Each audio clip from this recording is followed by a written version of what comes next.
Welcome back to my vlog, George the Barber, ang nag-iisang barbero na vlogger pa. Okay, so ngayon gugupit tayo ng veteran army cut. Okay. Ito ang request ni tatay ngayon. Army cut ba? Ngayon ay gumamit tayo ng number 1 guard, tapos ay clipper overcomb. Ito, rektahan na itong kanito. Ang faded na ito. Medyo mataas ito. Hindi nga lang ito medyo mahalata kung papasin niyo, dahil ang buhok ni tatay ay medyo may mga puti ba.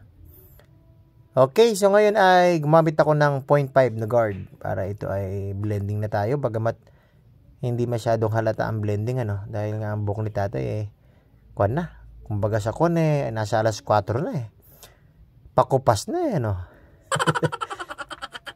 Okay, ngayon ay blending lang tayo ng konti. Same process din tayo sa kabila.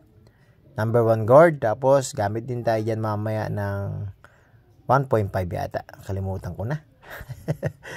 Okay, so after nyan, na clipper overcomb pala tayo. Ayos pala ito. Mabilis ang nagupit to. Kumbaga shortcut ba. Hanggang paikot yan. Clipper overcomb, tapos lining na agad tayo rito sa ilalim. Gamit ang KMA 2299. Ang talas talaga nito. Kahit sira na ang talim to ay kumakain pa rin Sarap pa rin yung kumain. Sobrang nipis kasi ng ito blade na ito. Okay. So ito, rektahan na agad. 0.5 gamit tayo para sa blending natin.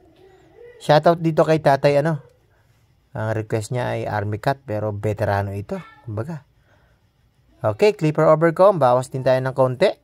Daan-daan lang tayo dito. Buti na lang naka-timelapse tayo, Dahil may edad na si tatay. Medyo limitado ba ang galaw natin? Nabahing pa si tatay Mukhang may allergy si tatay, Okay, bawas lang ng konti. Linis-linis lang ng konti. Basa-basa ng konti. Ahit na tayo agad. Medyo malinis na. Okay, ayos bagay na bagay ito kay tatay. Itong medyo mataas na pagkako na ito.